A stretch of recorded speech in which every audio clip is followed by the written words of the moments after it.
Good morning and welcome to Unfiltered Vision News.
Well, good morning and welcome to Unfiltered Vision News, bringing you the news unfiltered Monday through Friday, 7 to 9 a.m. Eastern.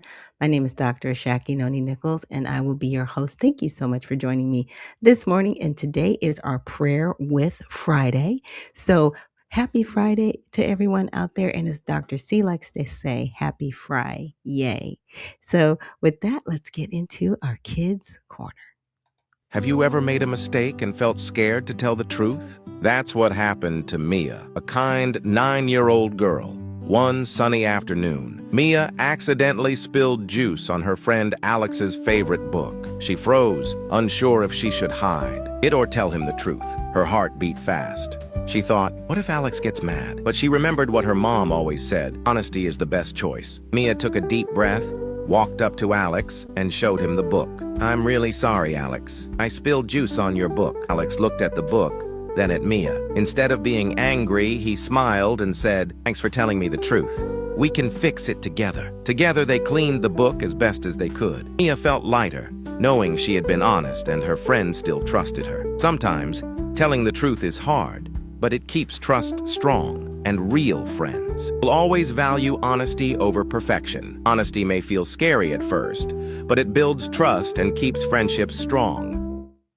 Yes. Wouldn't it be nice if our, maybe the people who serve in political office took that same vantage point, right? Just tell us the truth. We can deal with the truth better than having to dig through lies to clean things up. I know a lot of times when I play these videos, and I'm playing them for our little ones out there that are listening with their parents possibly, but it's kind of interesting how it applies to everybody, right? It applies to us as adults, and we definitely need to make sure that we are being honest. And Spud McKenzie, he's joining us here on YouTube. He says, good morning to you. Thank you so much for joining us here this morning on Unfiltered Vision News. And with that, let's get into honoring God with our body. So God, please guard our mind and our thoughts. God, help me to fix my thoughts on what is true and honorable and right and pure and lovely and admirable. So I will think about things that are excellent and worthy of praise. God, please protect our ears and help us listen to your voice. God, help me to be quick to listen, slow to speak, and slow to become angry. God, protect my eyes from sin's damage. God, I make a covenant with my eyes not to look lustfully. God, please speak life over my mouth. God, set a guard over my mouth. Lord, keep watch over the doors of my lips. God, please help my hands to serve generously. God, help me to do good to everyone, and especially to those who belong to our family in the faith. God, please help me to protect our reproductive organs, God, and please protect our purity. God, help me to honor you with my body. And God, please protect our feet as we walk along your path. God, let your word be a lamp for my feet and a light on my path. Sorry, I always get stuck with the reproductive organs. I want to say it in a proper way, right? Just protect our bodies, right? And it's our whole body. And that's what that prayer is for, from head to toe. Just protect us as we go out into the world. Now we're going to get into some different clips this morning. Some I just found fascinating that I came across, but then there were some that I really just wanted to share with you guys, right? Some things that are kind of, I don't want to call them eye opening like that, but yeah, kind of eye opening, right? Just a little bit like, that's interesting. So I'm going to start out with a video that I came across of Kirk Franklin, and I was very interested in the how should I say it, the response that someone had to his answer to a question that he got. I guess he was at the Grammys. So let's check this out. And again, good morning to anybody who's new joining us here on Unfiltered Vision News. Thank you so much for joining us here this morning. I think both because Clips is killing. You know what I'm saying? And, NBA Youngboy killing. Kirk Franklin, are you listening to NBA Youngboy? I listen to a little bit of NBA. Rob Wave. Yeah, I'm a little ratchet. For those of you that don't know, the word ratchet is a slang terminology to define an individual as uncouth, unruly, ghetto, and disorderly. And that's a term that Kirk Franklin comfortably defines himself to be. In the book of Proverbs chapter 23 and verse 7, the Bible says that as a man thinketh in his heart, so is he. Then in the book of Matthew chapter 12 and verse 34, Jesus declared that out of the abundance of the heart, the mouth speaketh. So if Kirk Franklin thinks himself to be a little ratchet, and he's so comfortable with that thought that he would open up his mouth to declare himself to be a little ratchet, indeed, Kirk Franklin is ratchet. And that's problematic. Because the Bible tells us in 1 Timothy chapter 3 and verse 2, which defines the qualifications of a bishop, which is a spiritual leader like a pastor or an elder. This is an individual that must be blameless, the husband of one wife, vigilant, sober, and of good behavior, which means this must be a man that is modest and anything but ratchet. Kirk Franklin, by his own confession, is unfit to be the spiritual leader of any man. And those are not my words, they're his. And whether you like it or not, the truth is the truth. Yeah, I pulled that because I was like, there is some controversy around Mr. Franklin, and, I do like the music he puts out. I mean, it does move me, but I've been just, in a season where I'm very particular about who I listen to, attached to certain songs and music, because in my opinion, it invokes a spirit. It really does. And I just want to encourage our Black men out there. Obviously, it's Black History Month. Really seek out who you're communing with, right? Who you're listening to, because it does invoke a spirit. For Kirk Franklin to say, yeah, I'm a little ratchet. I'm like, wow, you are supposed to be a man of God, really encouraging other men of God to separate themselves from the world. But it seems the longer you stay in this industry, the further you get into the world and not out of the world. We're supposed to, even if we are the sheep amongst wolves, we stand out as awkward because we're not acting like the world, right? And sometimes the world will reject you because you're not going along with them. But they're not rejecting you. They're accepting you. So it says, a lot. I know I haven't spent a lot of time on different matters of Black history because, in my opinion, we're making history every day. So every day I'm on here and I'm sharing about, someone who is a Black American doing something positive in the community. I'm celebrating Black history all the time, not just for 1 month. So with that, let's continue on our journey this morning through the headlines, right? And this was interesting. This one was very interesting that someone shared, and it talks about how Black Americans, and this is straight from someone who is an African, you know, letting us know that they did not come here to build, they came here to take. So let's listen to this perspective. I can't tell my African American brothers and sisters that when African people come to America, expect them to build with you. No, we're here to take. That's the reality. When we come there, don't expect us to build. Build America for who? You have a lot we are here to take. That's the truth. And I know I might sound arrogant, but I'm not a person who sugarcoats the truth. So when we come to your countries, just know we are not here to have mercy on you. We are here to. We are not here to have mercy on you. We are here to take. Now, obviously, she may not speak for every person from Africa, but it says a lot just in her tone and in her fervor. We're not here to build with you. We're here to take from you. We are here on the take, and they've shown it, right?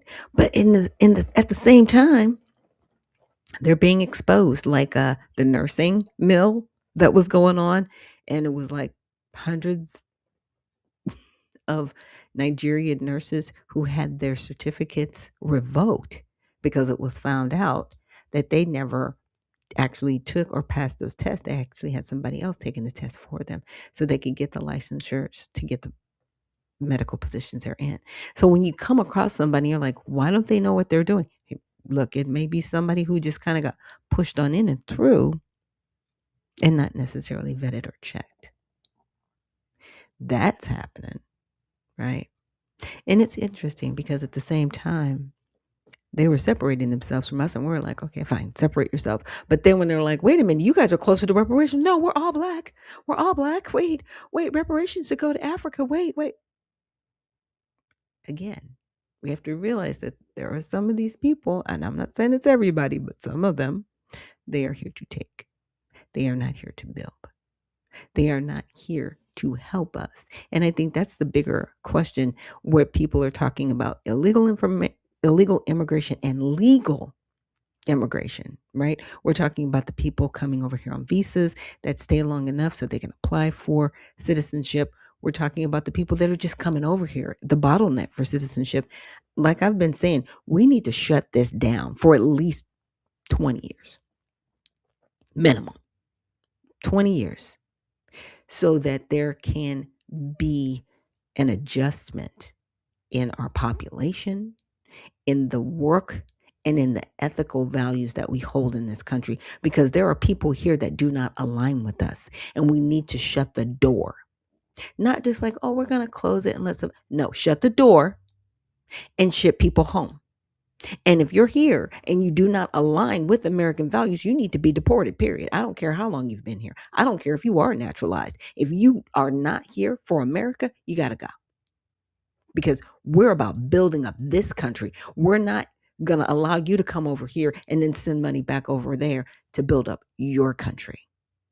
That's what we're not going to be used anymore. We are like the abused wife in a bad relationship. Like, this is a bad relationship. And it needs to stop.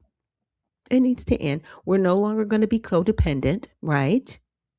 We're no longer going to be enablers, right? That we need to shut that mentality down. It just needs to stop. And Spud says slang for wretched. Yeah. Ratchet and wretched. Very close. very close, just a little bit slight linguistical change. And so, with that, I came across another video. Now, this one's interesting. These are ghosts.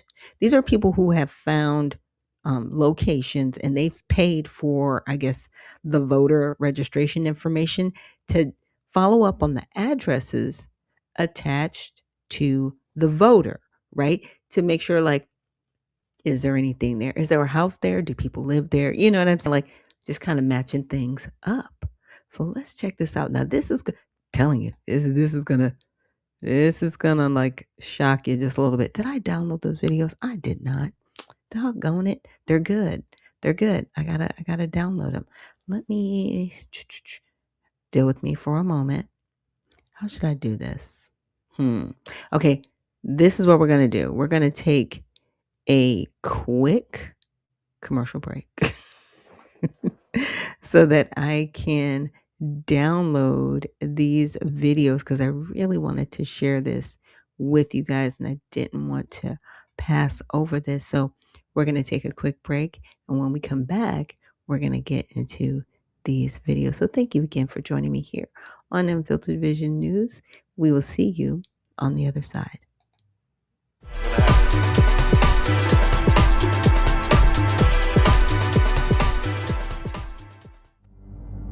A life empowered is closer than you think. We're all looking for a better way. Reimagine what's next with a new sense of exuberance. Why not power on like you mean it? Or power off blissfully? A better sleep is a better awake. You've never moved like this before.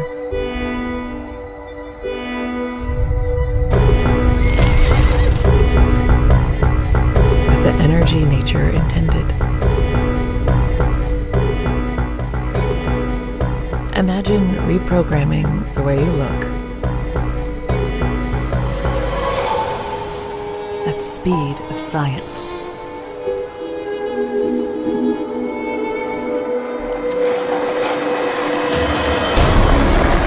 At longevity. At exhilaration. It's next level rejuvenation. Take your well-being from the inside out and outside in.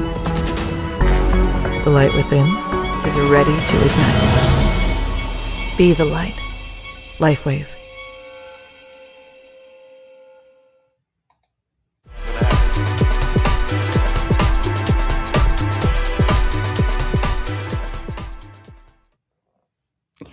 And we are back. Thank you so much for joining me here on Unfiltered Vision News, bringing you the news unfiltered Monday through Friday, 7 to 9 a.m. Eastern. My name is Dr. Ashaki Noni Nichols, and I will be your host. Thank you guys so much for rolling with that commercial. And that is LifeWave. Let me share that with you guys really quick. That is actually a company where I have purchased a product, X39 patches, and I've shared my experience in that it actually has helped rejuvenate the cells in my spine so that I can feel a little bit more sensation where I had surgery years ago. And there are other people that have had different experiences. And what it is, it's cellular regeneration. So it regenerates your own cells. So in this patch, it's almost like harnessing the sun, so to speak. So if you guys want to check that out, that is lifewave.com at Noni CMS LLC, lifewave.com at Noni CMS LLC. And just know that when I am promoting different products or different things, I've actually used them myself. I would rather you guys support me in that way, right? And that is why I also created an app. Yes, I did that. I created an app, and this app actually contains the full length shows, right, that are no longer available on YouTube, Facebook, or X. So in order to actually get the programming, so to speak, that I put out there, you would have to, purchase a membership with the app, and it's not that expensive. It's the price of, look, today, lunch for some people. I'm just saying. But we've got 95 spots remaining, and it is $1.99 a month or $20 for the year. And after we get our first 100 subscribers, it'll go up to $4.99 a month or $50 a year. And that's not really bad, considering that you'll be able to go back, watch any of the videos that you want to see, get more information on, as I do hope we can get more information on you. I have not put up any separate shows yet to get into more depth, but maybe with the Epstein files to get more of that information, because unfortunately, if you are someone like myself who has a broadcast or you're creating content, it is blocked on certain platforms. You just can't show it. It is what it is. It's really sad that you can't really get all of the information out there. So again, that is unfilteredvisionnews.com, unfilteredvisionnews.com for the full episodes that are no longer available out out online, so to speak. Okay, so now we can get back to these. I call them ghost voters. That's just my name for it. That's not what they're referring to them as.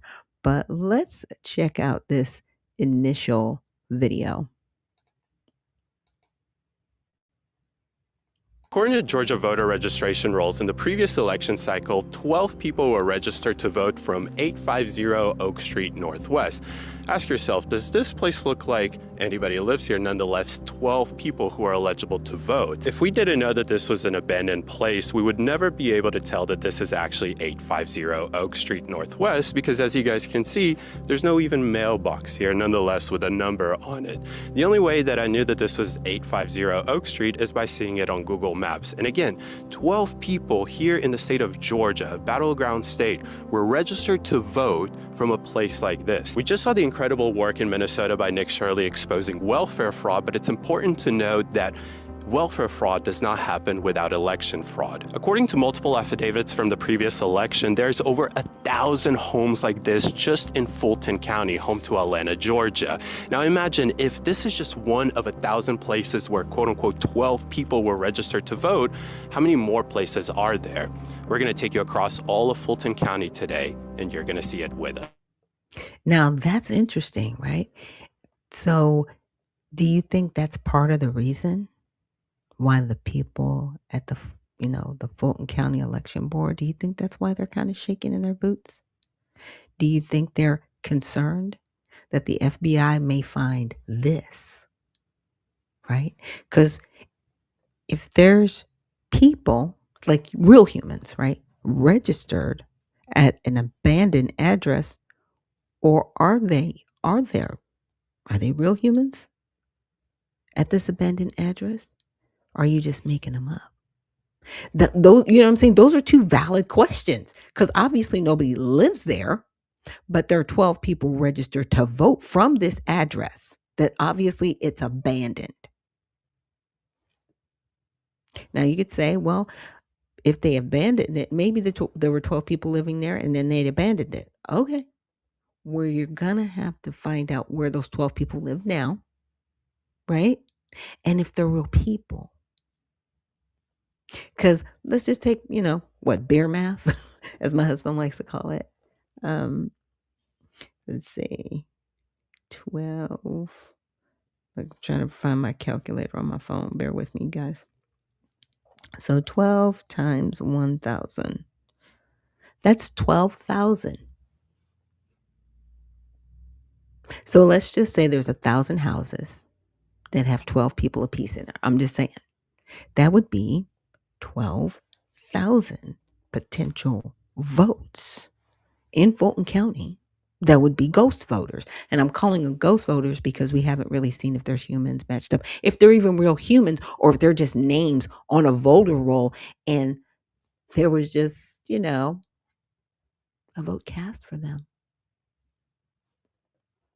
Just saying. I actually got to meet someone on the state election board, and I'm hoping to have her on air next week and really just, ask her about her experience on the state election board and things that she would actually like to see change moving forward in the state of Georgia when it comes to our elections. So I'm really, really excited about that. Now let's check out this next video. This one's going to surprise you guys. Like, this one, you're going to be like, huh? Trust me. When I watched it, I was like, nuh-uh. We need to do better. That's what I thought. Now we're at 71 4th Street Northeast, and seems like there's nothing here. Is that right, Fabian? Yeah, in fact, Google Maps indicated that the last time there was something here was in 2007. Seven. And so, Jason, what is happening? Well, it looks like there might be something here one of these days, but today there's no house. I mean, that guy might work a lot of hours, but he doesn't live here. I mean, he's not here today, at least. I think it's time for these registrations to get cleaned up. Absolutely, and according again to the Secretary of State's office, to the voter rolls that we got from them, it says that there's one person that is registered to vote from right here. And there's another one on the other side of the block that we're going to walk over to here in a moment to see, is there somebody there? Here's the thing is, if anyone from the city, people say, oh, it takes a lot of work, a lot of man hours. It'll take 10 seconds to drive by this and clearly see that something is wrong and to purge that person from the voter rolls. Yeah, or all they have to do is look at their tax records. I mean, it's easy to compare tax records. It shows vacant lot whenever you look it up. So it would be easy to do. They just don't want to. And It's not a matter of money, because Fulton County has $33 million this year to do this. Jason, I think you actually made a really good point. We talk about having to come out here and see it for yourself, somebody from the Secretary of State's office, but you can actually do all this online. Google Maps will show you that. The tax records for the county will show you that. Yeah. So the Secretary of State's office, people that work in there, could simply do that from the comfort of their office. Right. You don't have to come out and enjoy the beautiful day, but you could. Not going to respond to conspiracy theories. Okay. I'm not going to respond to conspiracy theories. That's beneath me. They are shaking in their boots because I'm telling you right now, they didn't. And apparently, and this was just a video I saw on the side, there were roughly over 40 boxes that the FBI didn't get. What's in those 40 boxes, Fulton County? What are you hiding? Because you're acting like the FBI can't come in and investigate. And see, they're coming to investigate things like what these gentlemen just found. Because you're not telling the truth. Over 312,000 votes that were uncertified, and you have 500,000 voters on your rolls? Come on. We're better than this. But see, what's going to happen is this is going to definitely be a Streisand effect. But not only that, this is going to be a trickle-down effect. Because then there's going to be a demand for every single state to really purge the rolls and to really look at who's voting, who voted, right? If you're really doing your jobs, because you've got judges in place that are saying, oh no, we're just not going to do it. Just because the judge smacks down the case doesn't give it validity. I'm going to say that again. Just because the judge rejects it doesn't mean there isn't fraud happening. Investigate it. Completely. Out in the open. What are you so afraid of?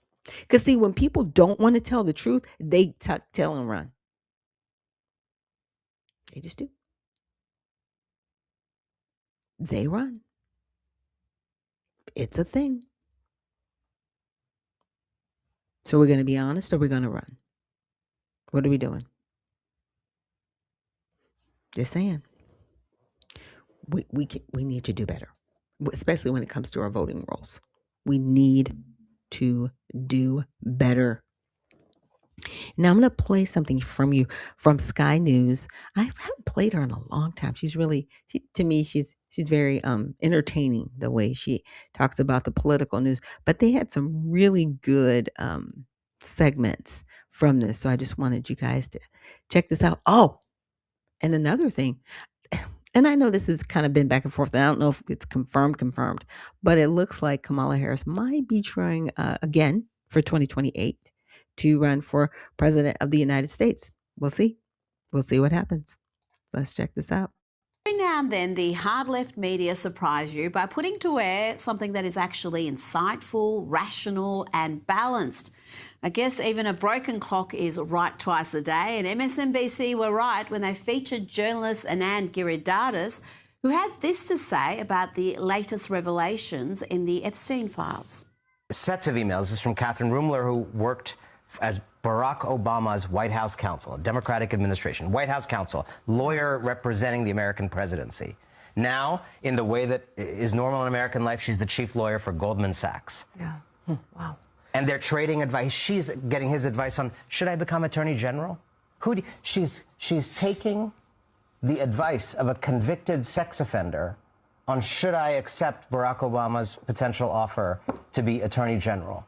And he's telling her, she's giving him advice about his situations in life. And in this very striking scene, she describes driving up to New York, and she says, I will stop at a rest stop at some point in New Jersey on my way up to New York, and I will see, no doubt, all these people who are 100 pounds overweight, and I will be shocked by it, and I will be moved to never eat another morsel of food in my life so that I never become like them. I just want to say to people watching this is what people in that class think about you. You don't normally get a glimpse.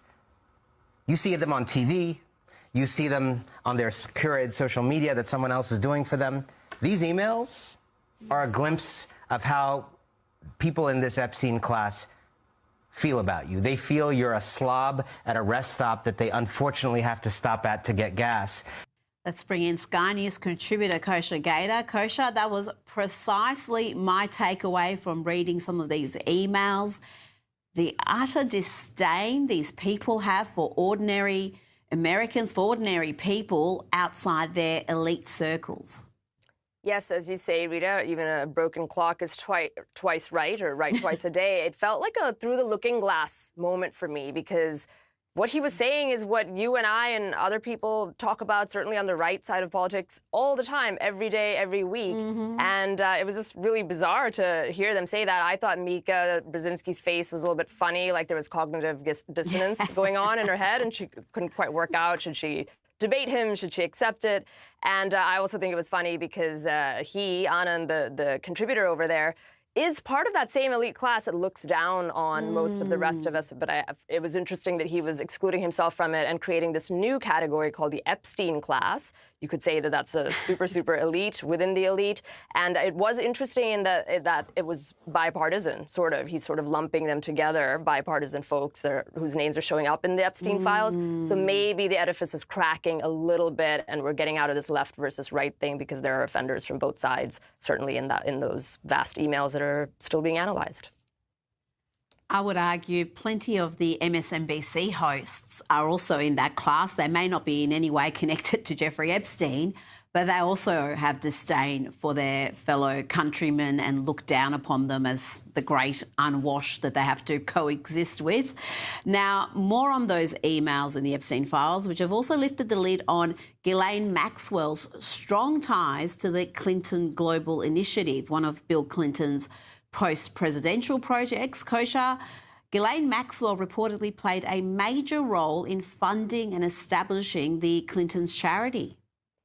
Yes, this gets from bad to worse. We know that Bill Clinton has been named in the files and seen and photographically in the emails along the way for all the salacious stuff with the girls and the women, and allegedly, those things in that category. But now there's the other side of it, soft corruption, we call it, because all of these things, the Clinton Global Initiative and other ways in which these folks make money, it may not be illegal on the surface, but you really do know that there are quid pro quo type deals going on in there. People have long reported on that in relation to the Clinton Global Initiative. And this just adds another layer to that of all the people, Ghislaine Maxwell was an instrumental player in setting that up and procuring those donations and funds for.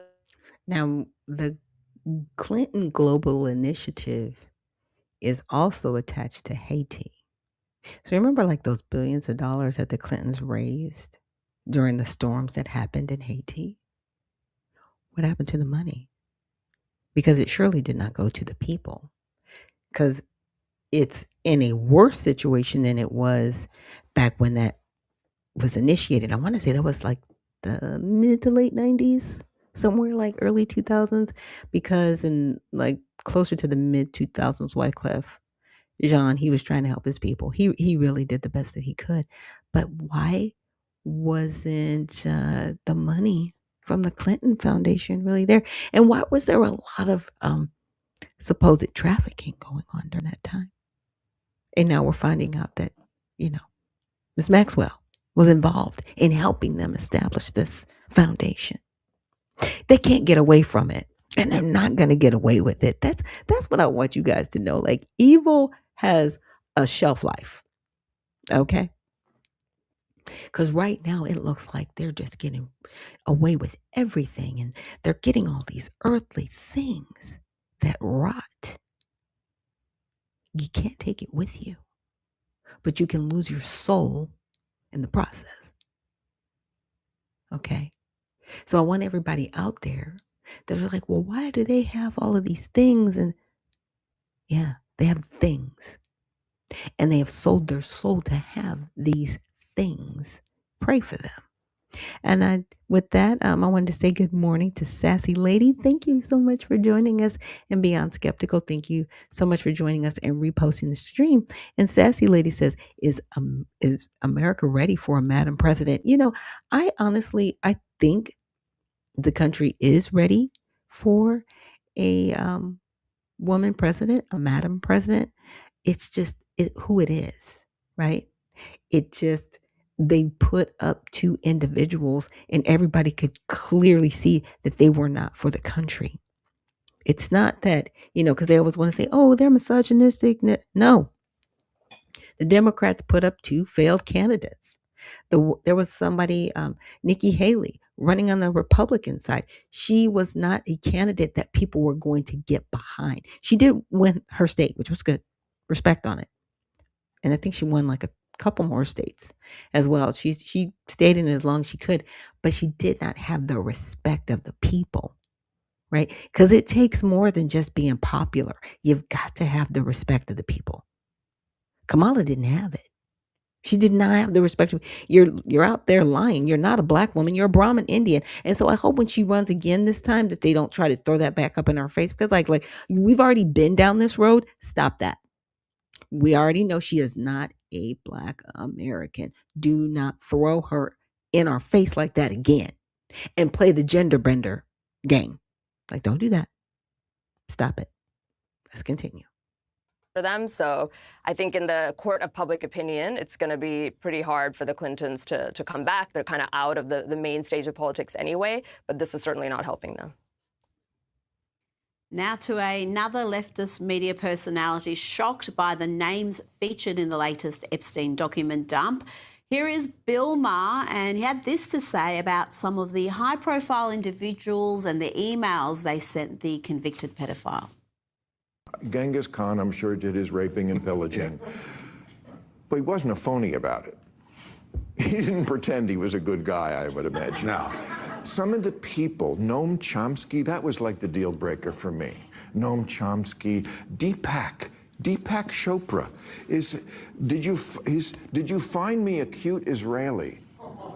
He says, this is in an email. And then they go on about it and just joke about it. How can you listen to this guy as a guru after this? I'm sorry, I'm not trying to pick on him. I know him. He seems like a nice guy. But obviously there's this other side to this Peter Attia guy I saw him on 60 Minutes recently, this great guru of health. And he's saying some of the... Oh, man. What? Some of his stuff was like... I go into Jeffrey Epstein withdrawal when I don't see him, he says. The problem with becoming friends with you, he says to Epstein, the life you lead is so outrageous, and yet I can't tell a soul. That's terrible. It is an eye-opener, I've got to say. Noam Chomsky, I wasn't as shocked to see Noam trying to advise Jeffrey Epstein about how he can fix his public image. But some of these high-profile names and the communication they had with this man, even after he was convicted of this hideous offences. We talked about Fergie and the former Prince Andrew yesterday. Kosha, there are so many who should know better and I think whose reputations are going to be tarnished by this association with Epstein. Yes, if you've got MSNBC, Mika Brzezinski, and Bill Maher now all jumping on this bandwagon of genuinely being surprised, the cynic in me tends to think maybe they're not really that surprised, but they have to pretend that they're surprised. Not that they knew about specific individuals, but, you know, just broadly what happens when people are very powerful. And certainly everybody knew the situation or the reality with Jeffrey Epstein after he was convicted, and they were very happy to continue rubbing shoulders with him. That piece was sort of an open secret, just like Harvey Weinstein in Hollywood was an open secret. They look the other way until it is impossible to ignore. And maybe, again, that edifice is cracking a little bit, where you even see prominent people on the left calling attention to this further. And I think the big long and short outcome of it is trust in institutions, trust in power structures and powerful people is at such a low in our culture and in our society right now. And this is just only going to further corroborate that in people's minds, that we're being basically ruled and run by a bunch of folks that think they can do whatever and consequences don't apply to them. And maybe the reality is so far they haven't. Now, we have another member of the Scot whose financial windfall is under the spotlight. Kosha, Democrat Ayanna Pressley is facing some tough questions. Where did you make all this income? From the rental property? Sir, I submit a financial disclosure, just like everybody else. There's nothing to see here. Thank you. Is it appropriate for members to make so much money when they're in office? Should there be rules there? Financial disclosure reports show that the wealth of Pressley and her husband Conan Harris swelled from $12,000 in 2019 to as much as $8 million. 5 rental properties earn them up to $350,000 annually. Pressley once advocated to suspend rent during the pandemic. She pushed policies for struggling homeowners. These little to no cost bills help people remain housed. Presley's husband is an ex-con who went from serving a decade in jail before they were married for drug trafficking to raking in up to $1 million a year as a business and management consultant. There are many times where we can see that the spouse is the person who may be bringing in the most income. Some lawmakers resist restrictions on outside earnings. Do you think that there should be changes, some different rules about what members can make while they're in office? These are presumably right-wing reports designed to try to undermine our members. Kosha, what more can you tell me about this issue? It extends beyond Pressley. The spotlight recently has been on. Look, it's on both sides. They enrich themselves. I showed you guys that video yesterday of the line going up, and that was the people. The red line were the people in government. Okay. And it didn't start coming down to like 22, 23. But they're making 2,000 plus % over what normal people are making wealth-wise. They're like roughly like what, 2,400%, something ridiculous. You don't make anything. You're not Apple. You're not selling cell phones. You're not selling shoes. You're not selling any fashion. How are you making all this money? How are you attaining all this wealth off the backs of the American people? Just saying. On Nancy Pelosi and Ilhan Omar as well. This is a long-standing issue. The zip code of the neighborhoods around D.C. is the richest zip code in America, and it is a zip code that has no businesses, nothing is created, nothing is made. It's just these folks doing these kinds of investments. She's right over there, Congresswoman Pressley, that they do have to make financial disclosures. And so from that, we can see that her net worth when she entered Congress was $12,000, and now it's around $6 million. Ilhan Omar, you mentioned, had a negative net worth, which she attributes to having student loan debt when she entered Congress, and now she and her husband together to the tune of $8 million. Nancy Pelosi, the most famous example of all, she and her husband had a net worth of $600,000 to $700,000 when they entered Congress, and today they're north of $100 million.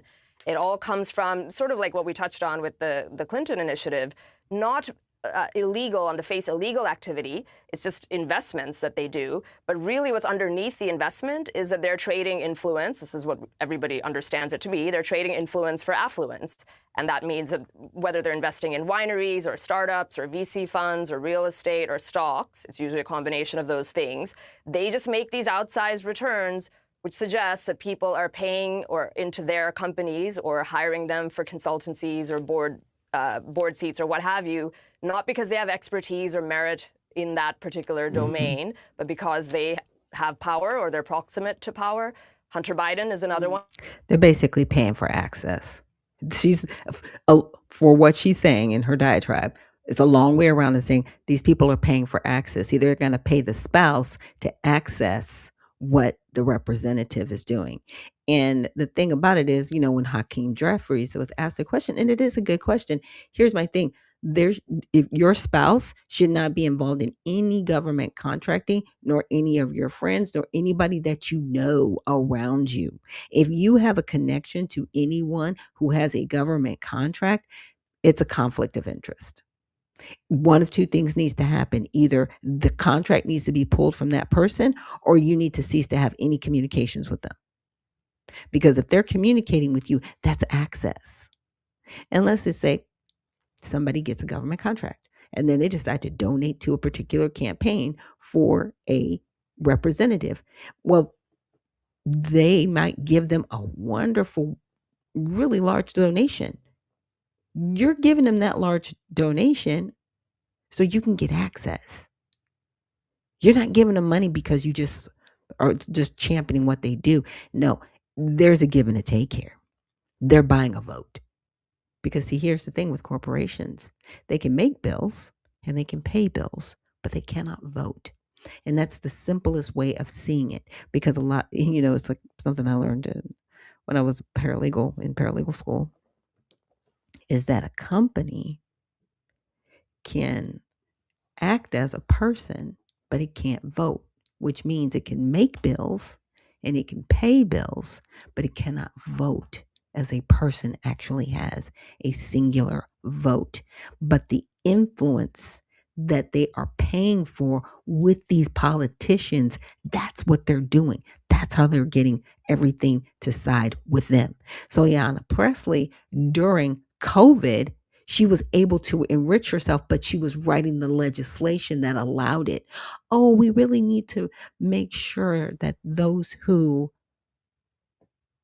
are, landlords basically don't get jilted out of their property.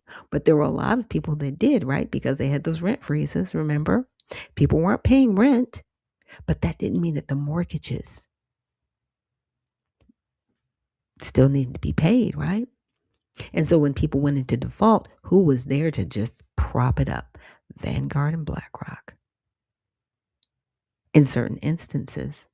But in certain instances, Ayanna Pressley made sure that she was protected by the legislation that she was a part of. It's stuff like that that need members of Congress removed. Because you are using your position to enrich yourself. And that should never be happening. And that's, the conversation that we're having here.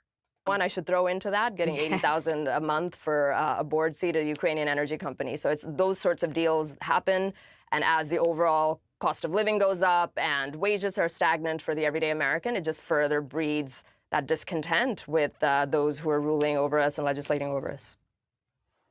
I wonder if Hunter Biden is still getting those sorts of offers, earning $80,000 per month to sit on a board in an industry he knew nothing about, or getting, $500,000 a painting for his little Hunter the artist amateur hour squiggles. But I wonder if those paintings are still selling like they were when his father was in the White House. I mean, really, they're not even subtle about it. Now, before you go, we discussed earlier in the week the good news that it seems like Kamala Harris is back. She wants to be president. She's relaunching her website and Kamala headquarters. Let's see how she explains here why voter ID laws could make it impossible for minorities to vote. Just try to follow the reasoning here. Oh, kosher. I've missed her word salads. Well, we played some CNN analysis last week showing that the overwhelming majority of Americans, around 85%, want voter ID laws, and yet the Democrats are resisting it and using any excuse, no matter how ridiculous, to justify why voter ID is going to be a setback for democracy. That, what she was attempting to explain there with that circular logic, has been the long-running argument that people opposed to this policy make, that somehow it's impossible or it's difficult or it's prejudicial to require people from rural communities to go and get ID, which is such a pejorative thing to say, that you're basically saying they're incapable of doing something simple as getting ID. But they say that, and as a result of that, many people believe that it's only for one reason: you don't want ID. Why? Because you want to contaminate the election with people when you have a country with tens of millions of illegals, some of them sneaking through and voting, right? Which is what it's about. And the Democrats have always been openly against it. Republicans have been quite feckless, where they just haven't been able to push it through, and we're getting closer to seeing them do that under the current administration's support. So let's hope that they do, because this is a very fundamental thing for democracy, which they love to talk about, and it's outrageous when 80% of the country supports it that they can't get it done. Yeah, and she's right. Now, here's the thing with this SAVE Act. It is not a funding bill. It is not a budgetary line item. Now, they used the excuse last time, that's why we had that government shutdown, that they were like, hey, we can't push it through because this is funding. Okay, well, this isn't funding. This is fundamental for our country. Yes, people should have to prove that they are actually a citizen, whether born or naturalized, right? And I'm excluding those who have parents that are here illegally and they were birthed on the soil. I'm excluding you guys out of this particular conversation because we're still dealing with that, right? That's a side issue. But for those who properly naturalized, right? And those that are born citizens, yeah, it should be very easy to prove your citizenship when you register to vote, and if you have to prove it again when you go to vote. And the reason why we have to do that is because there's been severe cheating in our elections. And they always like to say, oh, it's just less than 1%. There's no fraud. Then show your paperwork. Hey, let's have an audit party. That's what I'm saying. Let's audit everything. And let's find out, why do we have 19 states that don't require ID? If everything is just above board, what are we talking about? Stop that. And Democrats need to stop belittling people. I came across a video. I'm not going to share it with you guys, but I guess it was Elizabeth Warren, Senator Warren. And she was just like, can you imagine having your birth certificate doesn't show your current name and it has to match. I'm like, are you dumb? Of course they're not going to match. Because as a woman, you probably had a different last name when you were born than the one that you took when you got married. What is wrong with you? What is really wrong with you? Now, there are some people that do keep their maiden name for purposes of maybe they're in entertainment, right? Stay consistent, or maybe even in Congress. They do not go by their married name. They keep their maiden name just to keep paperwork consistent. Is there anything wrong with it? No. They have an agreement with their husband. VP Harris is a prime example. She does not share the same last name as her husband. She has kept Harris because they got married, I want to say when she was in Congress, but up until that time, she was Harris. And instead of changing her name and having to, in essence, rebrand herself, she kept her maiden name. There's not a problem with that. But some people have different purposes. Women get married in this country. Some people keep their last name. Some people have their name hyphenated. Some people take on the married name of the person they get married to. And in those cases, that's why you have to have your birth certificate. Not just to prove your citizenship, right? But to also prove that you had that ascension from your maiden name to your married name. Because you know what goes on your marriage license? Your maiden name. And there needs to be a connection there. So I need people to stop it. Stop being ignorant about this. It's really sad. It's not just annoying. It is disparaging, in my opinion, the way they're treating people right now. It's like, well, you're just not smart enough to do this process. And we're just going to have to think it through for you. Yeah, that part, right? Let's check out this take from Scott Jennings on CNN on the SAVE Act. What voting rights is he taking away from black voters? Oh, if we look What, at the SAVE Act? the SAVE Act, that's Okay, exactly what SAVE we're Act. talking about. That is actually going to continue to How? disenfranchise How? overwhelmingly a lot of people of color. How? There are so many civil rights organizations that have run the data. If we look at the way that it is going to disenfranchise black voters, it's the same reason why Chuck Schumer called How? it Jim Crow 2.0. So, this is the same president. how? If we want to You continue... haven't said how yet. I am talking about it. It's How? the way that you're putting new poll taxes on this when you're making Poll people taxes? have... That's what we can call them now. It's kind of an idiom, right? If you want to say that people have to prove that they are citizens, that they have to prove with a voter ID, the reality is you're layering what is a constitutional right for the American people and making it harder for people to vote in this country, and it's going to disenfranchise black voters. Concern you that you're making all these claims? You've yet to lay out how it's hurting anyone, but 76% of black voters think we should show an ID to vote. 80% of Hispanic voters, 83% of the American people.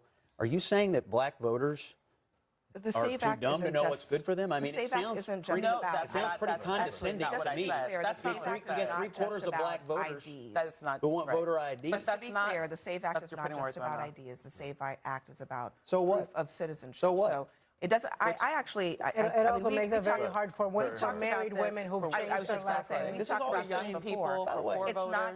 It actually. There's an argument to be made that red state voters, women, poor white voters could be just as. I know, you think they're dumb too, don't you? Young I mean, that's the voters. thing. Nobody- I hear these, nobody I thinks hear they're these dumb. arguments. I've Scott, heard hold on, Democrats all hold on, week long. Scott. No, Please don't. No, you listen. There's a deflection from talking about Donald Trump's racism I'm actually right there. You should be thinking about your constituents or your Yeah, I think they're smart your enough to figure out how to colleagues in register to vote, Kentucky. Abby. Hold on. Most Americans don't have a passport. Many Americans don't have access to their birth certificate. Many women, a majority of women who change their names for marriage listen, have to provide additional proof all that they've week long, changed their all legal week long, names in I have order to heard- register to vote. I have heard so Democrats Scott, why make don't these you same actually arguments. respond Right. to the substance of what I'm saying? I am, and the as substance opposed is to this. making this You're about saying- something that it's not. You're saying, it's not just you're about saying voter ID. married It's women, also about black who has voters, access and rural to... people are too stupid to figure out how to register to me? vote. No, that's No, not. that is not That's what so she Democrats have been offensive. making That this is argument all so week. It's offensive. crazy. That That is is not so what she offensive. said. Let me Are you let me saying offer they the can't proof. figure out how Let to me vote? offer. Scott, Let me offer I the Are you proof. saying they can't This figure is out how the to vote? exact same. He's not wrong.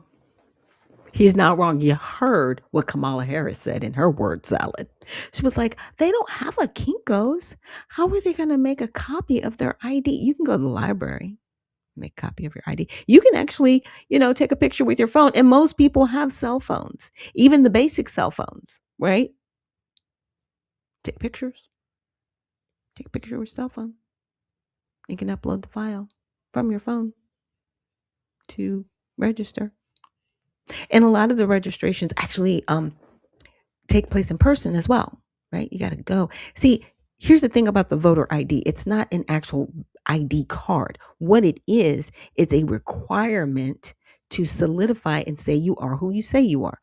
So let's just say I'm updating my registration and they're like, okay, and according to the SAVE Act, we need you to come to this location with these specific documents. I go in with those documents and there I am verified. That is my voter ID. Right. And then when I go, and I'll probably get like my precinct card or whatever. And it should, in my opinion, say whether I was verified or not. Right.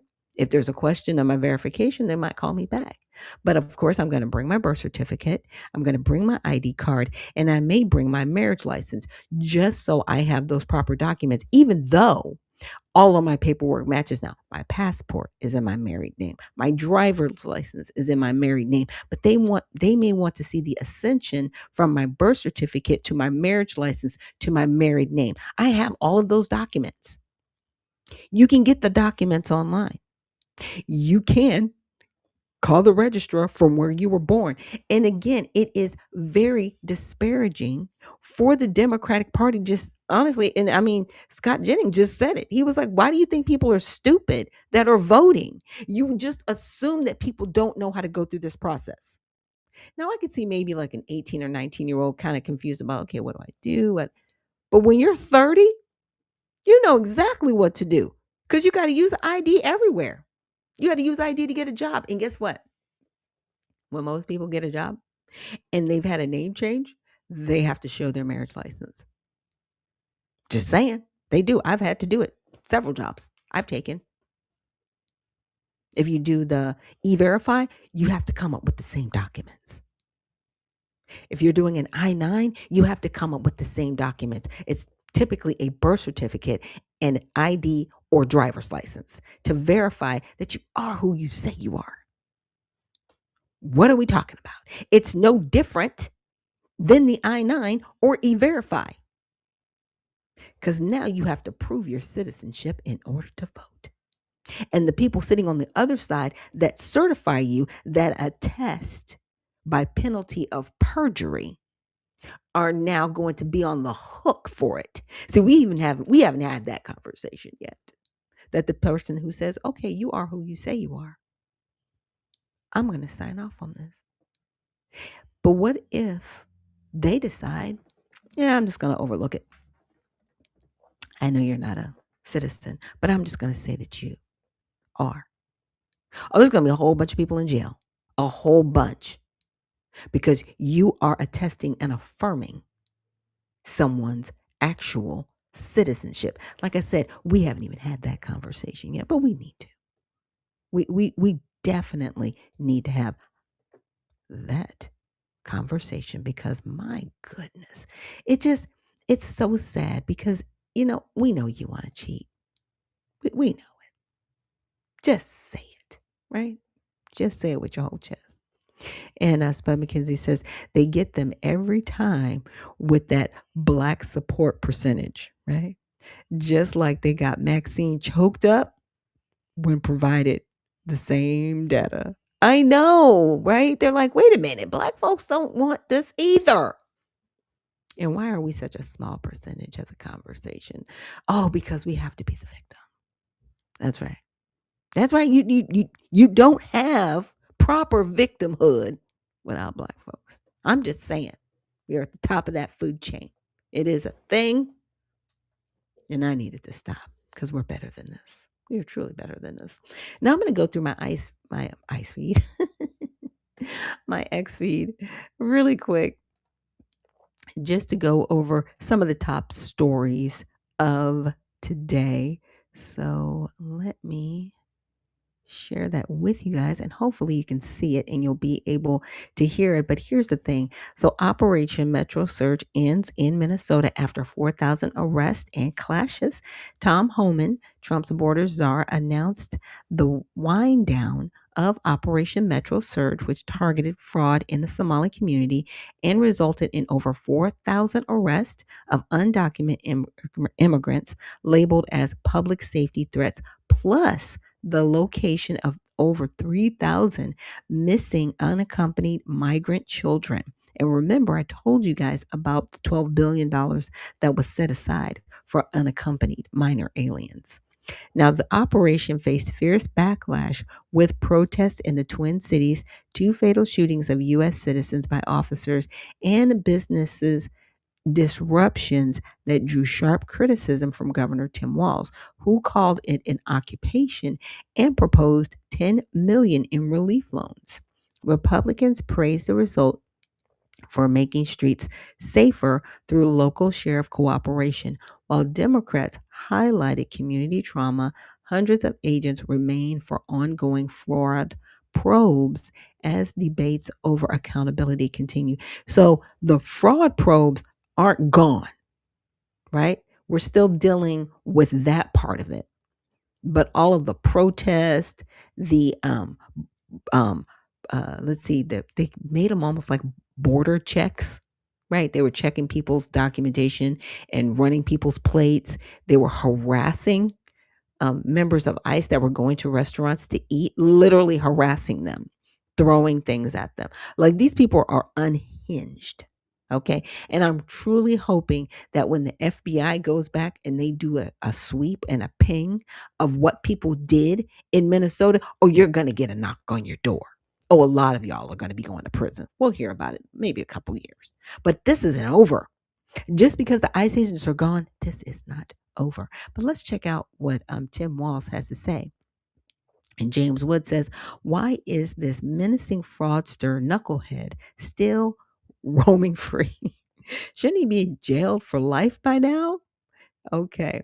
So American AF says Tim Walz has demanded for U.S. taxpayers for damages. His state. In his state. Wait a minute. The people in your state caused the damages. Why is this our problem? You need to go to the taxpayers in your state and have them pay for this. Are you serious? He's serious, y'all. He's very serious. Let's check out. Let me see. Let's start this from the beginning. Let's see what he's got to say.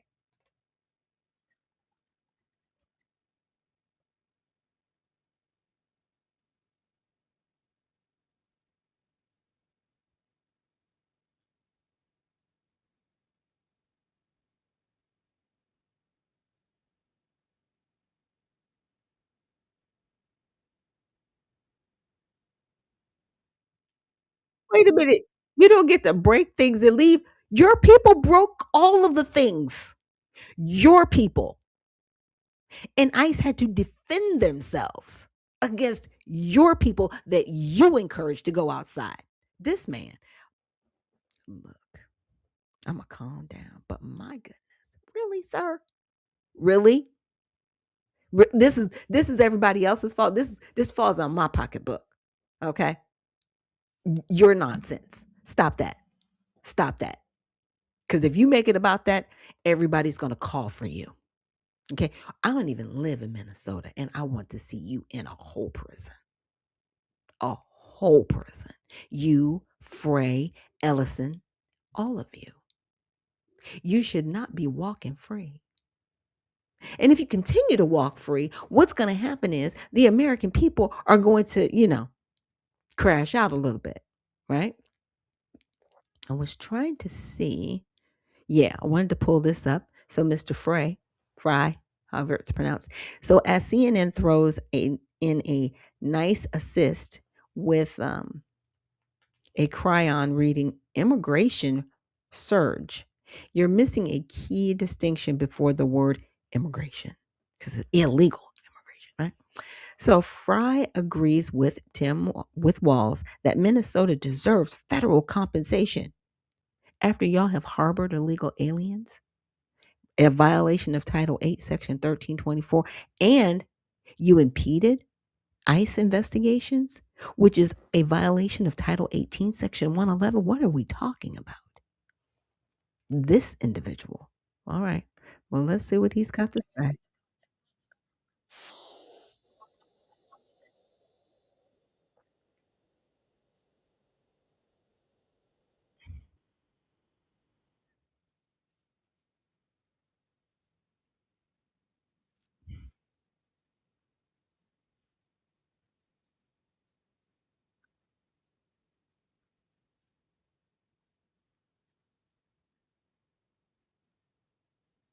Wait, wait.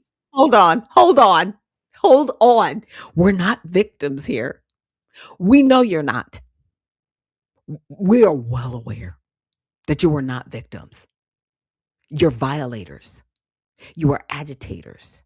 You cause complete chaos in your own state, in your own city that you're the mayor of. Let me finish.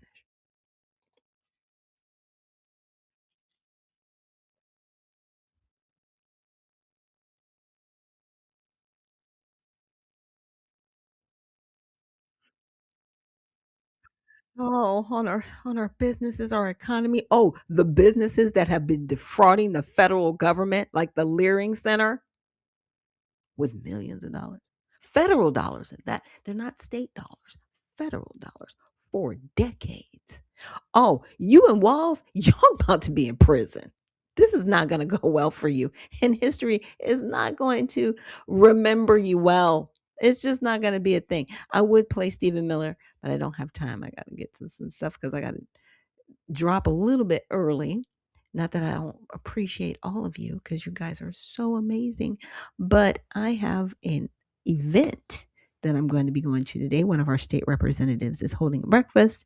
And so I want to make sure that I go there, make some connections and contacts. So as much as I am online, I'm also offline. And as some people like to say, I'm in the streets getting it done.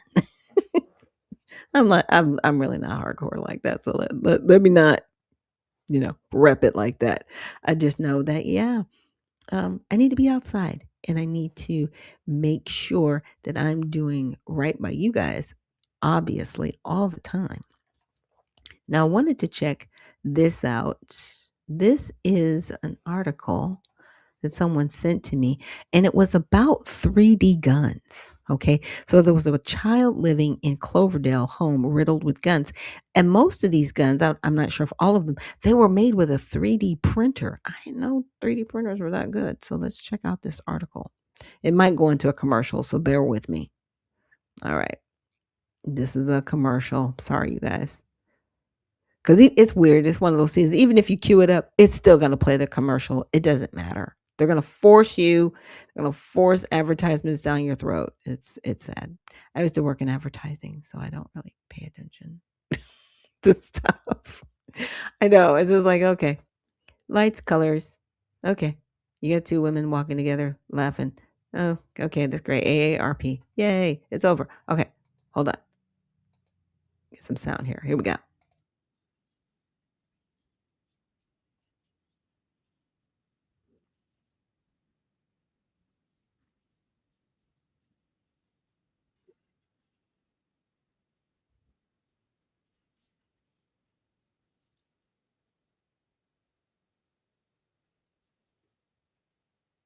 Okay, so see all these guns right here? They were made with a 3D printer, like these little colored ones that we see, and some of these black ones that are like the same, these blue silver ones.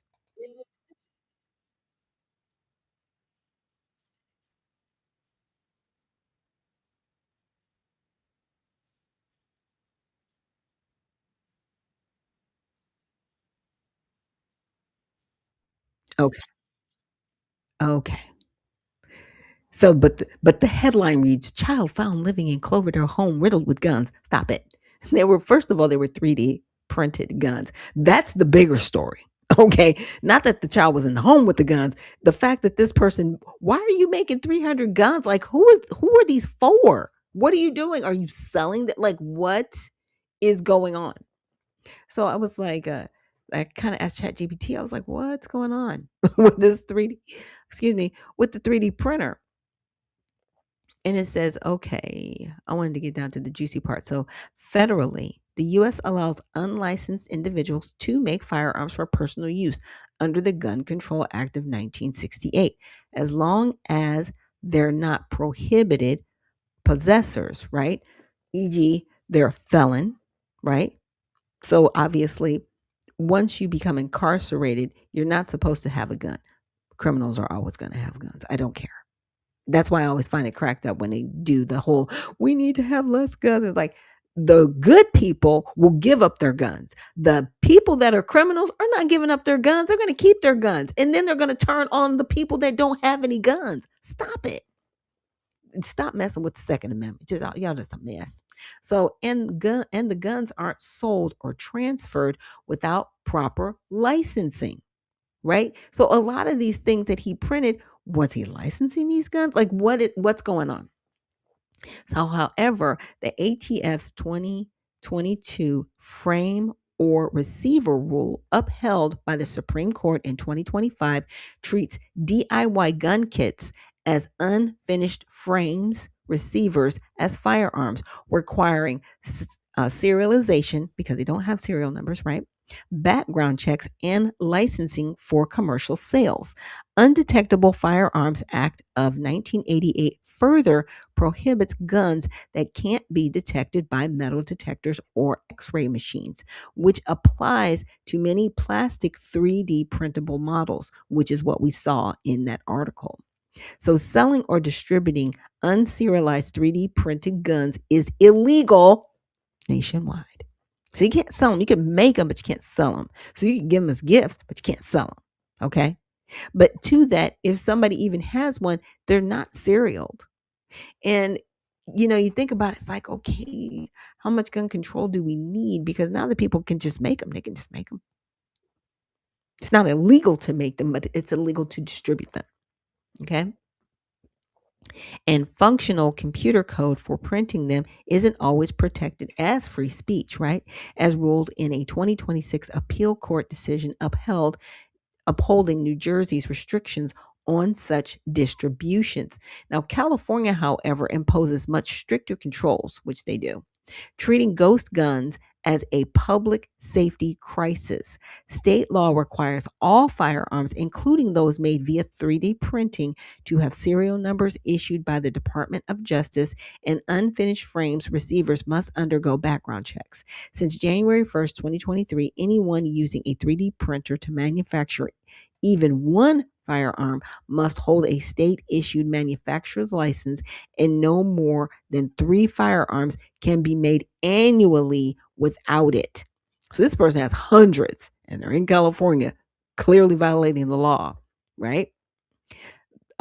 Though federal licensing may also apply for higher volumes. Okay, now undetected, unserialized guns are banned, and distributing blueprints, right, or code for 3D printing prohibited items like assault weapons or high capacity magazines is illegal without a permit. So those bigger guns that you saw, those were 3D printed guns as well.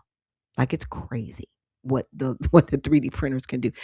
You can make food with the 3D printers, like vegan food, basically. But yeah, it can make that stuff. It's wild what it can do.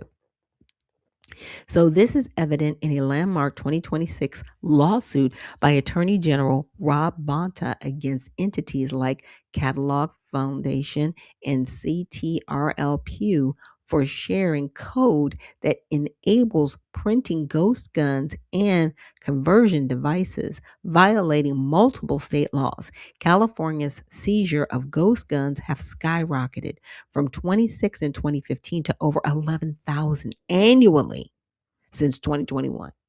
So they've gotten close to over 50,000, probably closer to 60, yeah, 50 to 60,000 that they've confiscated, that we know of.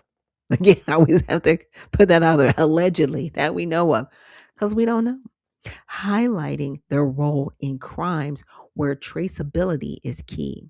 So in the Cloverdale case, Venezuela's alleged use of 3D printers to produce over 150 unserialized firearms plus illegal accessories directly contravenes these laws, right? Amplifying risk like child endangerment from unsecured weapons. Broader insights reveal that while 3D printing offers innovation, it enables rapid, low-cost production, often under $200 in materials, accessible via online files, but printed guns can be unreliable. Plastic versions may fail after a few shots, posing dangers to users. This has fueled debates in free speech versus public safety, with ongoing crackdowns on blueprint sharing sites. Only 7 states fully regulate or ban ghost guns as of 2026, but California's aggressive stance, including the recent lawsuit, aims to curb their proliferation amid rising recoveries. It's going to get interesting how they're going to deal with this, because they still have the Second Amendment, right, debate to that. And it's like, okay, can an individual make their own guns? They're not going to sell them. They're not going to distribute them, but they want to have the ability to make their own guns. Should they be stopped for that, right?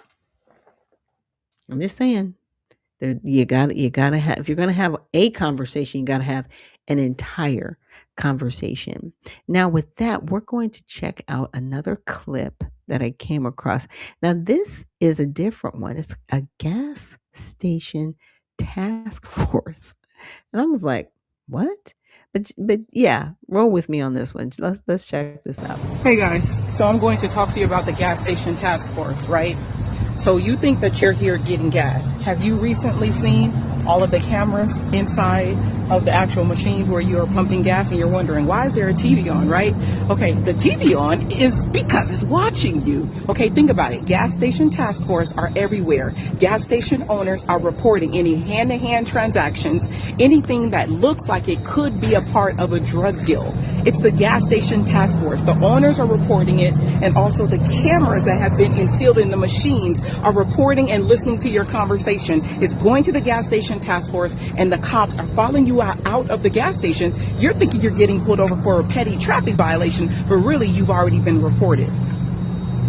You're welcome. Yeah. Now, I checked this out. Apparently, this is predominantly in Atlanta, Georgia, and I was not aware of it. So I'm really grateful for that video. And so the gas station cop task force appears to refer to a law enforcement initiative highlighted in this particular video. Okay. So the concept isn't tied to a single official entity named Gas Station Cop Task Force based on the available public records, but it aligns with broader police efforts in Atlanta and elsewhere to combat crimes at convenience stores and gas stations. Okay. So Atlanta has seen increased focus on gas station security due to high rates of incidents like robberies, carjackings, and drug transactions. That part. Local law enforcement often partners with store owners for real-time reporting of suspicious activity, which can involve task force or dedicated units. Similar collaborations exist nationwide, such as FBI, Violent Gang Task Force, or state-level narcotics units. Okay, that's where we have like DEA that target public spots like gas stations. So in Atlanta specifically, there have been cases of individuals impersonating officers at gas stations, right? In 2024, there was an incident where a man wore a fugitive task force uniform while armed and threatening customers. He was not a police officer, which may contribute to public perceptions of undercover or task force presence. That is very scary and creepy because a lot of this stuff they can buy online and it looks very real and some of it isn't. And so I think that's what is happening, in my opinion, with a lot of these officers not getting the respect because people don't know if you're a real officer or not. I'm just saying. I'm just saying. The only thing that some of them don't have is like the vehicle, right? So the video's message emphasized caution at gas stations, advising people to avoid any exchanges that could be misinterpreted, right? You know, handing money off, handing anything off, going to somebody that you may not know and it looks kind of sketchy or suspicious. So it's almost like having a Ring camera, but at the gas station. It is what it is. It could be considered sad, maybe not. Now, for our last video before we end the broadcast, I came across a debate that was had in Illinois, and this is for someone that has been on our show before. Her name is Pamela Denise Long. You guys remember I had her on. Wow, it's been a couple of months now, I should say. Let me get rid of some of these other tabs so it doesn't interrupt what I need to show for her, because sometimes that happens. So I'm just waiting for the video to stop buffering. Stop buffering. Okay. And there we go. I was like, stop buffering. All right. So I'm going to play this video. Hopefully you guys will be able to hear it because the audio is kind of low. Let me see. Let me check one thing out. Let me do this really quick. I'm going to stop sharing and share again. Yeah, I just want to make sure. Yeah, there it is. Make sure the audio is there so that you guys can definitely hear it inside and out. So this is Pamela, and she is going. This is kind of like the opening remarks that they had. So let's start there. Let me share my screen so you guys can actually see her talking. As a result of our foreign policy. Thank you. Dr. Long. The reality is that the border crisis was man-made. We already have all the immigration laws that we need on the books. Everyone likes to think that the border wall was a Trump idea when in reality, it was part of the 2005 Secure Fence Act. We have known since the US Civil Rights Report of 2008 that unfettered mass immigration has a direct correlation with unemployment or underemployment for white men with a high school diploma or less, and for Black men with a high school diploma or less. And when you look at the statistics, mass incarceration for Black men tracks with mass immigration. And when I say mass immigration, I mean too much too soon, such that we are not able to accommodate everyone at the same time. So, refugee and asylum seekers, for example, specifically there are laws about that. You can't just cross the border anywhere you want and consider yourself an asylum seeker. Everyone who crosses the border is not an asylum seeker. You have to request asylum under specific conditions, and there are 5 of them. And the number of people who request it is like 3%, and the number who actually get it is even less than that, not because we're stingy, but because they don't meet the criteria of actually running from seeking asylum from a persecution that is in danger of their lives and well-being. Many people are coming here for a better way of life. I can appreciate that, but there are many other countries in the world that can accommodate those folks, especially when most Americans don't even have $1,000 saved for a set of tires, essentially, for a crisis. So while we can be humane in how we treat people, we also have to be humane in how we treat the people who are already here. That is multi-generational citizens like myself. I'm a 7th generation American, and that is also new immigrants. Your children will have to compete for scholarships, and you'll have to compete for jobs with the children and grandchildren of the tens of millions of people that everyone wants to give amnesty to who are unlawfully here and have to go. Mr. Dean. Okay, so that was her remarks on immigrations. Let me forward it. I want to say the next one is like on taxes. So bear with me as I go through looking for these timestamps that I took down. And thank you guys again for joining me here on Unfiltered Vision News. Okay, almost there. Oops, there she is. Okay. Illinois and the people that y'all have elected love taxation. And what you need to do is elect people who are as repulsed by it as you are. That is at the gubernatorial level. And right now you have a Democratic stronghold, a trifecta in the state of Illinois. They even proposed to tax every shipment that came to your house. Elect different people. I would say one of the things that I will do as a US Senator is to work with the governor, whoever that is, to use technical assistance to help them find inefficiencies in money management. We have to acknowledge the ways in which the retirement system that we currently have is one of the reasons that your property taxes keep rising. We have to acknowledge the fact that businesses are fleeing Illinois for many reasons, the taxation of the business owners and their employees, as well as criminal issues, criminal justice issues. We've lost some amazing businesses to that, so the burden for taxation gets shifted to you. We need to have people who are interested in auditing where the money that we're pouring into government actually goes. It seems to be that there's a blank check that keeps getting written because they can just keep taxing us. And if you can't find that candidate that you want to elect, I implore you, become the candidate for the people. The other element that I would say there is working with the governor to maximize economic growth. Illinois has amazing infrastructure for transportation. We have a lot of congestion in Chicago, so we need to work on that. I'll try to make sure we get an infrastructure bill to work on congestion. I'd like to see more investment in R&D with biofuels so that we can create more, generate more, produce more in order to generate income for the state. But ultimately, we need people who are willing to look at efficiencies and effectiveness, not just as some kind of hashtag on the internet, but real money management, real budgeting, so that we show some respect to the money that the people are pouring into our government. Thank you, ma'am. She's amazing. I appreciate her so much. All right, next section. Okay, it's got to get to these timestamps, y'all. Okay. Go. Declared war on drugs, and it's the war on drugs that killed my brother, not migrants. Can I address that since I was mentioned? You have 30 seconds. That's all I need. There are more Black Americans in contact with the criminal justice system than were released from slavery. In parts of Texas, 55% of the exonerated are Black men. Bill Clinton, Joe Biden, signed the crime bill that should have been subjected to a pre-assessment of the impacts. It's both parties, and when your family is impacted by it, when you're Black, it matters. Thank you. And Mr. Swan. She said that. I love her. I'm gonna say it again. She's the best.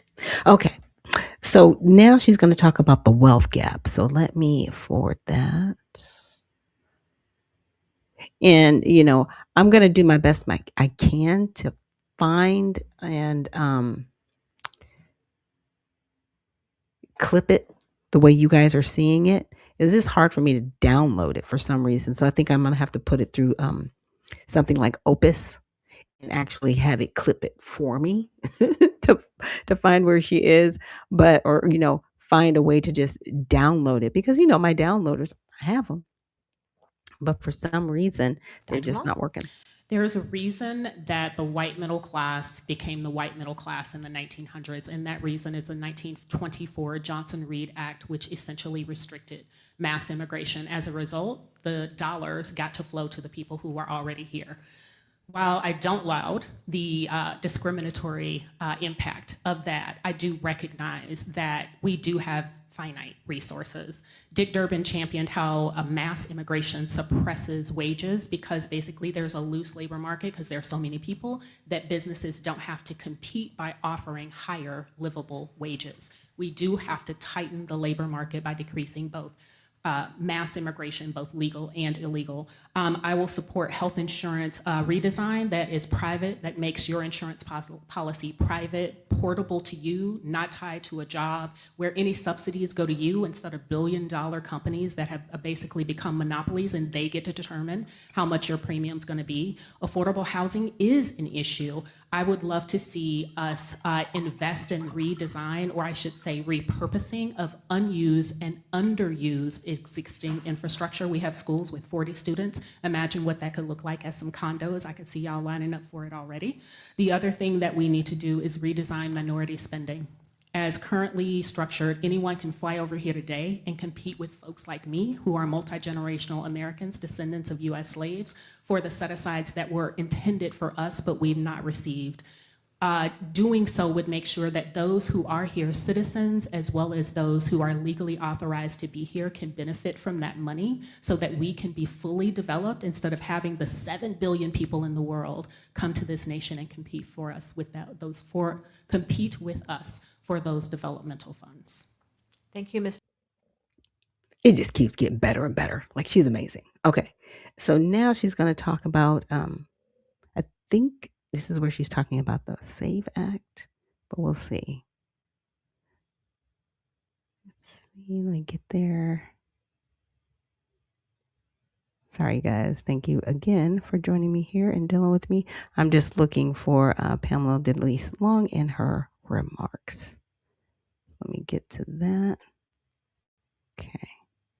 I think that there needs to be a multilateral treaty between Israel, Middle East powers, the Palestinian Authority, and the United States in order to secure equal rights for the Palestinians.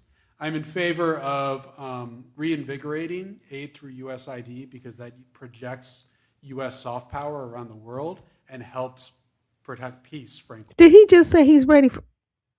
Okay, he can't go. We shut down USAID. We shut it down, sir. Not doing that. Let's keep going. Around the world. And lastly, I think that the War Powers Act needs to be revisited and strengthened in order to prevent the kind of unilateral military action that we saw in Venezuela. Thank you. Dr. Long. So I see foreign aid as foreign investment, not a gift and not welfare. It's an investment in national security. It's also an investment in maintaining the value of the dollar. If the dollar de-dollarization happens, which has been a push for quite some time, especially with the BRICS nation as they continue to grow and bring in new members, all of us are kind of up a creek, if you will. We've given a blank check to Ukraine. Once again, where have those monies gone? And I know we can say to war, but we don't even know really how much we have given to them. We also have to be real. People on this stage and elsewhere will acknowledge that the United States has had incursions, if you will, in Central and South America and other places, but we won't speak about how with NATO, we have also threatened Russia by our presence there, knowing with the dissolution of the USSR, they didn't want NATO to be at their gates. And the reality is if BRICS were to have a NATO equivalent, say in Cuba, for example, we would respond with assertive aggression as well. I think we need to lean into our diplomacy. I think we need to look at our tendency to want to dominate with those we do trade with. I think we need to lean into renegotiating some of our trade agreements to address the push, the compulsion that people are having to break free of the petrodollar, for example. And I think as far as Israel is concerned, it's a strategic partner. However, we can't give Israel all the weapons that it wants to accomplish its goals, as I've heard stated about clearing Gaza and the like. And at the same time, we also can't support any Muslim countries that is saying that they need to wipe Israel off the face of the earth. I think we need to have real conversations with both sides of that and come to some resolution. And however aggressive we need to be with either of them, it's time for that conflict to come to some kind of resolve. Okay. Dr. Maxwell. I respect it. I respect the answers. I'm just saying she's good. Oh my gosh, she's amazing. Okay. And now I think this one, she's going to be talking about America First policy. So let me get to that timestamp. Thank you guys again for joining me. All right, getting there. All right, let's see. Let's try this. Not raise tariffs on their soybean exports. So China bought up all the Argentina soybean and once again undercut farmers who have been going through an existential crisis. This America First idea, at least, I support, of investing here in communities that really desperately need it here at home instead of trying to be a global empire. Thank you. Dr. Long. So I completely support the Americans First policy agenda, and that is to make sure, again, that Americans are invested in. Republicans had significant social and political capital because people watched folks run across the border and indeed fight with border agents in order to break our immigration laws. I agree that there needs to be security at the border. I like how he has done that. There has been almost no illegal immigration in that way that it was happening. Interior enforcement is a significant part of immigration enforcement. Worksite inspections are a significant part of immigration enforcement. What I absolutely disagree with, and I wrote about this in my Newsweek column with an article called "Should Black Americans Champion Immigration?" I disagree with the amount of trauma that I'm seeing. There is a way that we need to enforce our interior. There's a way that Customs and Border Patrol is legally authorized to patrol 100 miles inland from a land or water border, and that still needs to happen. Design and implementation are everything. And so we've lost some of that social capital. It still needs to happen, but it needs to happen humanely. So I disagree with that. I also disagree with some of the rhetoric, the alligator Alcatraz, the ASMR with chains. All of that was absolutely unnecessary to accomplish the objective of a secure border and proper immigration enforcement, and indeed deporting people who already have an order of deportation and criminal aliens who have indeed come into the nation, who we don't know who they are, we don't know their ages. You may have seen the young man who pretended to be a child, who murdered the person he was living with. All of those murders, those deaths, those rapes and the like are preventable because those folks weren't supposed to be here in the first place. And what I will say finally is those people who have participated in and allowed the trauma to happen, regardless of where they are in the chain of command, also need to be held accountable. Thank you. Mr. Dean. That's what I'm talking about. All right, here is the last clip of her. 123. Let me get to it. Okay, almost there. Okay, there we go. So this Democratic primary has turned into a contest. Who has the most rich friends? But politics is not a game. Real futures are at stake. Thank you. Dr. Long. I want to create a federal infrastructure that forces businesses and others to invest in the people who are already here. And what that requires is choice and competition. And if there's too much competition, it's proven that you won't be chosen because there's always a line of people to replace you. We are a two-party system, and we will be a two-party system for a while. What I would say is we need people on the Democratic side and on the Republican side who are architects of solutions. I am a Bachelor of Occupational Therapy, Master of Educational Psychology, and Doctor of Organizational Development. I've been doing this type of political talk for a while. I am not just here to represent Chicago or the geography of Illinois. I'm here to represent every Illinoisan and the unique needs that they have. Anyone in Illinois who's a registered voter can pull the Republican primary ballot. None of my competition on the other side actually has solutions. They also have rich friends and talking points. Thank you. Thank you. Dr. Maxwell. Yeah, for the last 60 seconds, I'm going to talk. She said that. Rich friends and talking points. And she's not wrong, because sometimes that's what it comes down to, right? Who has the money? Who has the dollars to put out the commercials, right? To buy the online advertisements that we see even on YouTube, right? That come across your screens and in your feeds, whether they're disparaging or they're uplifting for that particular candidate. She needs our support, you guys. She really, really does. And so I definitely, before I get out of here, I want to share her website with you. Remember to go to long4senate2026.com. That's long, FOR Senate2026.com. Here we go. Of the people, by the people, for all the people. She is running for U.S. Senate 2026. Yes. And I want to say the primary should be in May for her. You may, if you live in Chicago, definitely check her out. But like I said, I think it's in May. May not be, but double check. But again, follow her on all social medias: Facebook, X, Instagram, and LinkedIn. I'm sure you can find her by typing in Long for Senate or just putting in her name, Dr. Pamela Denise Long, and she is running for U.S. Senate in Illinois. So I just want to thank you guys for being here with me today for our Prayer with Friday. So we're going to get our prayer in before we end the broadcast. So God, thank you so much for today. We are just thanking you for an amazing week, and we're praying Thanksgiving and cover going into the weekend. God, there's just been so many things happening, and I know there's so many emotions with the SAVE Act.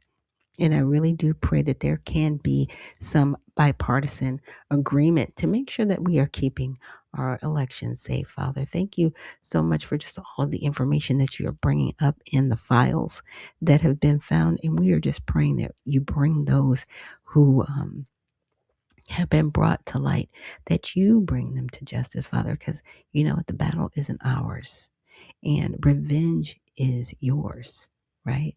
It isn't ours.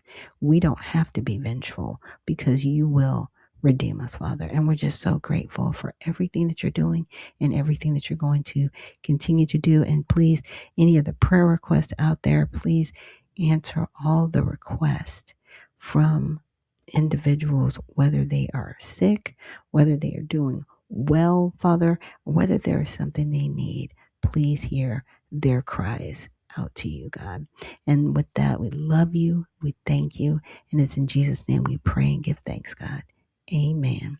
Amen, guys. So I will be back on Monday. I actually will be back in the office on Monday. I will not be at the Capitol building with my senator or with my representative, but I will always let you know if I'm going to be out of the office. So I thank you guys for joining me here on Unfiltered Vision News for this Prayer with Friday. And remember, stay well, stay focused, and stay unfiltered. We will see you in the next one.